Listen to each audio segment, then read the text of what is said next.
Hello everyone, আসসালামু আলাইকুম। আশা করি সবাই ভালো আছেন, সবার রমজান ভালো কাটছে। তো আলহামদুলিল্লাহ, দেখতে দেখতে আজকে 18টি রমজান শেষ হয়ে গিয়েছে। তো আর মাত্র 13 দিন পর, মানে 12তম দিনের পরই হচ্ছে রোজার ঈদ। তো আশা করি সবাই কেনাকাটা করেছেন এবং অনেকে কেনাকাটায় ব্যস্ত আছেন। তো আমরা গিয়েছিলাম কেনাকাটার জন্য, খুলনা গিয়েছিলাম। তো একদিকে তো খুবই খারাপ লাগছে যেহেতু আমরা ঈদ নিয়ে ব্যস্ত, আর ওদিকে গাজাবাসী তার মৃত্যুর মিছিল নিয়ে ব্যস্ত আছে। তো আসলে এখানে আনন্দ উল্লাসের করার কোনো বিষয়ই আসে না। তো জাস্ট এমনি ঈদের জন্য কিছু জামা কাপড় কিনতে গিয়েছিলাম। তো দেখতে পাচ্ছেন এটা হচ্ছে খুলনা ডুমুরিয়া। তো আমরা সাতক্ষীরা থেকে রওনা দিয়েছিলাম। তো সাতক্ষীরা থেকে রওনা দিতে আর হচ্ছে খুলনা যেয়ে পৌঁছতেই টোটালি হচ্ছে আমাদের 1 ঘন্টার মতো সময় লেগেছে। তো এটা হচ্ছে এত একটা খারাপ একটা রাস্তা, জাস্ট বলে বোঝানো যাবে না। তো যাই হোক, অলরেডি আমরা শিববাড়ি মোড়ের কাছাকাছি চলে এসেছি। তো এখানে চারপাশে হচ্ছে বিভিন্ন ধরনের ব্র্যান্ডের শোরুম রয়েছে।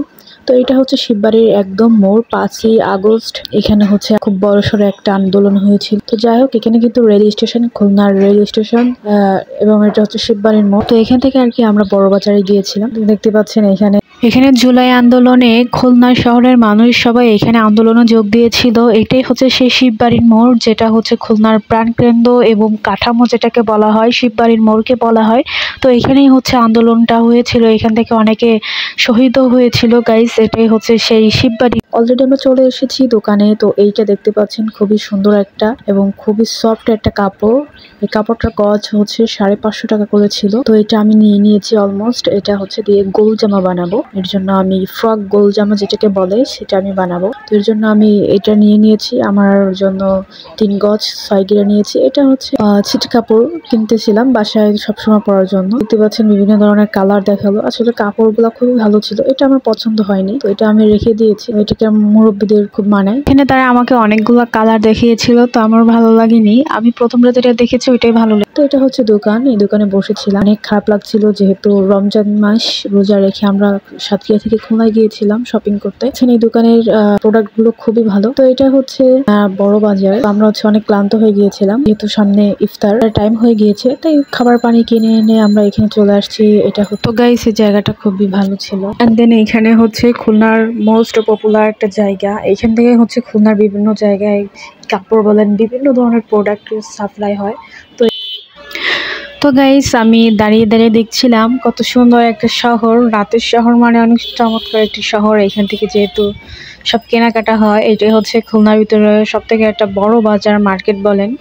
তো যাই হোক, তো এটা হচ্ছে মসজিদের সামনে। আমি এখানে দাঁড়িয়ে একটু দেখছিলাম যে কেমন লাগছে।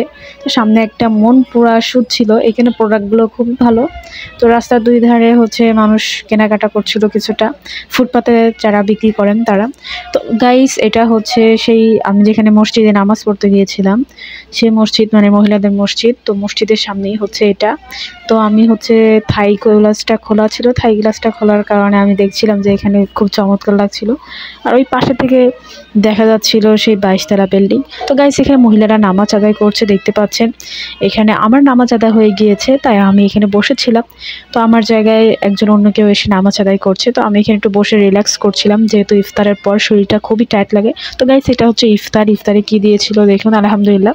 যাই হোক, আমি মূলত গিয়েছিলাম এখানে নামাজ আদায় করতে। তো এখানে যেহেতু ইফতারটা দিয়েছে তাই আর না করতে পারলাম না। তো এটা হচ্ছে বাইরে আজান দিয়েছে, ইফতার করলাম। এখন সবাই নামাজের জন্য ব্যস্ত। আমার নামাজটা আদায় করা হয়ে গেল। তো এখানে বাবুটা খেলা করছিল। এখানে অনেক সুন্দর একটা ঠান্ডা একটা আবহাওয়া পরিবেশ ছিল। তো গাইস, আমি দেখতেছিলাম যে সবাই নামাজ পড়ছে। এখানে আল হাদিসরা ছিল, বিভিন্ন আকিদার মানুষরা ছিল, সেভাবে নামাজ পড়ছিল। তো এখানে হচ্ছে নামাজ আদায় করার পর আমি একটু বাইরে আসছিলাম। তো সন্ধ্যাটা তখন একটু বেশি হয়ে গেল। তো দেখতে পাচ্ছেন গাইস, মানুষ একটু সমাগম একটু কম, কারণ ইফতারের পরে হচ্ছে সবাই ইফতার করতে যায়, কিংবা অনেকে বাসায় চলে যায়, কিংবা হচ্ছে অনেকে রেস্টুরেন্ট হোটেলে যায় হচ্ছে ইফতার করতে। এর জন্য হচ্ছে একটু ফাঁকা ছিল। এছাড়া হচ্ছে রাত 7:30টার পর থেকে প্রচুর পরিমাণে ভিড় হতে থাকে রাত 12টা পর্যন্ত। এখানে পা ফেলারও জায়গা থাকে না। এটা যেহেতু খুলনার ভিতরে সব থেকে বড় বাজার।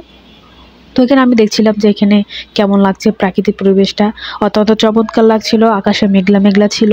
তো এই জন্য আর কি মনে হচ্ছিল যে একটু পরই হয়তো বৃষ্টি পড়বে, কিন্তু বৃষ্টি পড়েনি, শুধু আকাশটা মেঘলা ছিল। এখানে দেখছিলাম রাস্তার দুই পাশে ফুটপাতে ধরে লাইন ধরে হচ্ছে মানুষ বিক্রি করছিল বিভিন্ন জিনিস, বিশেষ করে ছোটদের বাচ্চাদের বেছে। তো গাইস, এখান থেকে আমি এখন চলে যাব। এটা হচ্ছে ব্যালকনি। তো ওই পাশে হচ্ছে হুজুরদের কামরা। তো আমি আর কি এখানে দাঁড়িয়ে দেখতেছিলাম যে চলে যাচ্ছে, আমাকে কেমন লাগছে। খুবই টায়ার্ড লাগছিল, চোখ দেখে হয়তো বুঝতে পারছেন। তো হাজব্যান্ড ফোন দিয়ে বললো যে আমি নিচে দাঁড়িয়ে আছি, তুমি তাড়াতাড়ি চলে আসো। তো আমি আর কি এখান থেকে তাড়াতাড়ি চলে যাই। তো এটা হচ্ছে কসমেটিক্স মোস্ট পপুলার একটা জায়গা। ফিমেলদের কসমেটিক্স A to Z যেখানে যা আছে এখানে খুচরো পাইকারি পাবেন।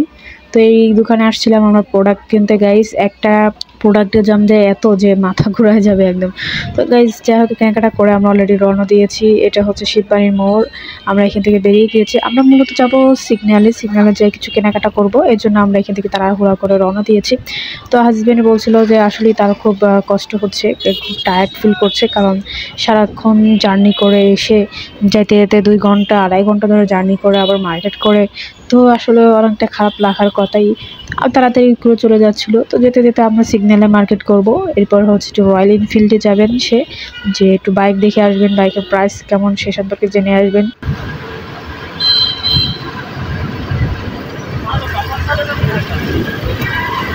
তো গাইস অলরেডি আমরা সিগন্যালে চলে আসছি শপিং করতে। এখানে কিছু শার্ট দেখলাম, টি শার্ট দেখলাম। তো হাজব্যান্ড এগুলো ট্রাই করছিল তার শরীরে হয় কিনা। তো গাইস এখানে প্রোডাক্টগুলো অনেক সুন্দর এবং কাপড়গুলো খুবই সফট, যেহেতু তারা নিজস্ব ফ্যাক্টরিতে আর কি এগুলো তৈরি করে। এবং এই ব্র্যান্ডটি হচ্ছে খুবই ভালো একটা ব্র্যান্ড। এটা বাংলাদেশে বিভিন্ন কয়েকটা শাখা রয়েছে, বিভিন্ন জেলায় আর কি শাখা। তো বিশেষ করে যেহেতু সাতক্ষীরা সিগন্যালের কোনো ব্র্যান্ড নেই, এর জন্য আমরা খুলনা গিয়েছিলাম, খুলনা ব্রাঞ্চে। তো গাইস এখান থেকে এই শার্টগুলো দেখতে পাচ্ছেন, গেঞ্জিগুলো খুবই কাপড়গুলো অনেক সুন্দর। তো আমি এখানে দাঁড়িয়ে, হাজব্যান্ড চুজ করছিল আর আমি এখানে দাঁড়িয়ে একটু করছিলাম যে আমাকে কেমন লাগে আর কি, এইটাই। তো গাইস আসলে খুবই খারাপ লাগছিল, যেহেতু ইফতারের পর কেনাকাটা করা মানে খুবই একটা কষ্টের ব্যাপার। তো তারপর হচ্ছে কেনাকাটা করতে হবে, কারণ সামনে ঈদ চলে আসছে, আর সময় পাবো না। এর জন্য আর কি চলে আসছি খুলনায়। তো খুলনায় আর কি আসা হবে না, তো এখান থেকে শেষ কেনাকাটা করে নিয়ে যেতে হবে হাজব্যান্ডের জন্য। এখানে প্যান্টগুলো দেখছিলাম, খুবই চমৎকার প্যান্ট। এই টি শার্টগুলো আমার কাছে খুবই ভালো লেগেছে, কাপড়গুলো অনেক সুন্দর। তো আমি এই সাদাটা চুজ করে দিয়েছিলাম হাজব্যান্ডকে যে এটা খুব ভালো, এটা আপনাকে খুব ভালো মানাবে। তো এটার প্রাইস ছিল 1650 টাকা। তো এখানে ওরা 50% ডিসকাউন্ট দেয়, বাইরে ছিল 70% ডিসকাউন্ট। তো আসলে 70% ডিসকাউন্ট দেয়নি তারা, মাত্র 50% ডিসকাউন্ট দিয়েছে। তো গাইস দেখতে পাচ্ছেন আমরা এখানে আসছি, হাজব্যান্ড একটা প্রোডাক্ট পরে দেখছিল যে তার কেমন হয়। তো আমি এখানে দাঁড়িয়ে দেখে তাকে হেল্প করছিলাম। এই পাঞ্জাবিটা দেখেছিলাম খুবই ভালো। তো গাইস এখানে বিভিন্ন ধরনের পাঞ্জাবি ছিল, অনেক ভালো ভালো কোয়ালিটির পাঞ্জাবি। তো আমার যেটা ভালো লাগছিল সেটা হচ্ছে তার একটু টাইট হয়ে যায়, তো এর থেকে বড় সাইজ ছিল না বলে আর নেওয়া হয়নি। তো এখানে বিভিন্ন প্রকারের বিভিন্ন ধরনের কাপড় ছিল এবং প্রত্যেকটা কাপড়ই হচ্ছে ভালো ছিল, অনেক নরম সফট ছিল। তো এখানে আমি বাছতেছিলাম যে যে আসলে কোনটা নেওয়া যায়, কিন্তু তারপরে হচ্ছে হয়নি। তো আমি আর কি দেখতেছিলাম, হাজব্যান্ড অনেক দেখাদেখি করেছে, এবার আমি একটু দেখি। তো গাইস কি আর বলবো, দেখাদেখি তো শেষই হবে না। তো তারপর একটু দেখতেছিলাম। তো এটার সাদাটা দেখেছিলাম, সাদা কালারটা খুবই ভালো লেগেছে। তো এই প্রোডাক্টটা খুব ভালো লেগেছে, মানে এই কালারটা। তো এটা নেই, খুবই ভালো লেগেছে। এটার প্রাইস হচ্ছে প্রায় 3500 টাকা প্রাইস ছিল। এটার পাঞ্জাবির কোনো ডিসকাউন্ট নেই। তো গাইস এটার একটা টি শার্ট, এই টি শার্টটা হচ্ছে দেখতে পাচ্ছেন, এটাও মানে উল্টা সাইজ হচ্ছে সোজা, আর সোজা সাইজ হচ্ছে উল্টা করে দিয়েছে, মানে এটা আর কি একটা ফ্যাশন ডিজাইন বলতে পারেন। তো এটার ডিসকাউন্ট ছিল। এরপরে হচ্ছে আমরা এখানে পেমেন্ট করছিলাম, আমরা একটা শার্ট নিয়েছি, 2টা টি শার্ট নিয়েছি। তো পেমেন্ট করে আমরা রওনা দিব অলরেডি। তো দেখতে পাচ্ছেন এই সিগন্যালের এখানে কাউন্টার ছিল, তো এখানে দিয়ে আমরা অলরেডি রওনা দিয়েছি। এই সিগন্যালের ব্যাগগুলো অনেক ভালো। তো আমাদের কেনাকাটা হয়ে গিয়েছে, আমরা এখন বাইরে, আমি মোটরসাইকেলের উপরে বসে একটু বিশ্রাম নিচ্ছিলাম। তো সিগন্যাল থেকে মার্কেট করে আসছি, তাই আর কি দেখাচ্ছিলাম সিগন্যাল থেকে মার্কেট করে আসছি। তো গাইস আসলে খুবই খারাপ লাগছিল, যেহেতু বলার বাইরে। যারা ইফতারের পর কিংবা ইফতারের আগে যারা শপিং করতে চান তারা নিশ্চয়ই জানেন যে কতটা পরিমাণের শরীর থেকে একটা ধকল যায়। তো আমি আর কি আর করবো, এখন বাসায় যেতে হবে। বাসায় যাওয়ার আগে আমরা রয়্যাল এনফিল্ডে যাব, আর হচ্ছে রেস্টুরেন্টে খাবার খেতে যাব, রাতের খাবার। এখন আমাদের 2 জায়গা যেতে হবে। তো এটা হচ্ছে সিগন্যালের বাইরে শিববাড়ি মোড়, আপনারা এখানে আসতে পারেন, এখানে ডিসকাউন্ট অনেক ভালো দেয়। এবং কাপড়ের প্রোডাক্ট যেহেতু তাদের নিজস্ব ফ্যাক্টরি, আমি আগেও বলেছি, এজন্য কাপড়গুলো অনেক ভালো কোয়ালিটি, উন্নত মানের হাই কোয়ালিটি তারা ব্যবহার করে থাকেন। এবং দেখতে পাচ্ছেন বাইরে কিন্তু 70% ডিসকাউন্ট লেখা ছিল। তো গাইস আমরা এখানে আসছি দেশি খাচ্ছি, এখানে খাবার খেতে আসছিলাম, বিফ খাচ্ছি এবং যাই হোক বিরিয়ানি খাচ্ছি, মানে যাই হোক আর কি যেটাকে বলে সেটা খেতে আসছিলাম। বাট এখানে সেগুলো বিফ পাইনি, এখানে শুধু ছিল ছাগলের কাচ্ছি, এই জন্য আমরা না খেয়ে বেরিয়ে চলে আসছি। তো গাইস এখানে যাচ্ছি যাচ্ছিলাম সামনে কিন্তু রয়্যাল এনফিল্ড ছিল। রয়্যাল এনফিল্ডে অবশ্যই আমাদের নামতে হবে, কারণ বাইক একটু দেখতে হবে, বাইকের প্রাইস জিজ্ঞাসা করবে এবং এই সম্পর্কে ধারণা নেবে, যেহেতু হাজবেন্ড বলছে সামনে সে রয়্যাল এনফিল্ড নেবে। তো আসলে সে তাড়াতাড়ি টানছিল বাইক, কারণ আকাশের অবস্থা খারাপ ছিল। তো আমরা রয়্যাল এনফিল্ডে অলরেডি চলে আসছি। হাজব্যান্ড একটু বাইক দেখি করছিল, আর আমি এখানে বসে একটু বিশ্রাম নিচ্ছিলাম, কারণ অনেক ধকল গিয়েছে। তো আমি বললাম যে আপনি বাইক দেখেন আর আমি এখানে একটু বসে একটু বিশ্রাম নিই। সে আর কি বিভিন্ন ধরনের প্রশ্ন করছিল এবং তাকে অ্যান্সার দেওয়া হচ্ছিল রয়্যাল এনফিল্ডের সম্পর্কে, বাইক সম্পর্কে। তো গাইস, যাই হোক, তো দেখতে পাচ্ছেন আমি এখন রয়্যাল এনফিল্ডের শোরুমে রয়েছি, এবং আসলে এই শোরুমটা হচ্ছে খুলনা ব্রাঞ্চ রয়্যাল এনফিল্ড, এটা হচ্ছে সোনাডাঙ্গা। তো আপনারা এখানে আসতে পারেন, এসে যারা বাইক ক্রয় করতে চান কিংবা রয়্যাল এনফিল্ড সম্পর্কে জানতে চান তারা এখানে আসতে পারেন। সার্ভিসগুলো খুবই ভালো দেয়। তো গাইস, এই বাইকটা আমার কাছে খুব ভালো লেগেছে। আর ওই পাশে যে দুইটা বাইক লাল আর ব্লু, এই দুইটা খুবই কমন, আর আমার পিছনে যেটা ছিল সেটা আনকমন। তো গাইস, এইগুলো হচ্ছে দেখি যে বেশি আর কি বাইরে চালায় মানুষ, মানে আর কি বেশি কেনাকাটা হয় ওইগুলা। আর আমার পিছনে যে কালো বাইকটা ছিল এটা আসলে একটা আনকমন বাইক ছিল, আনকমন কালার রেগুলেশন দেখতে পাচ্ছেন।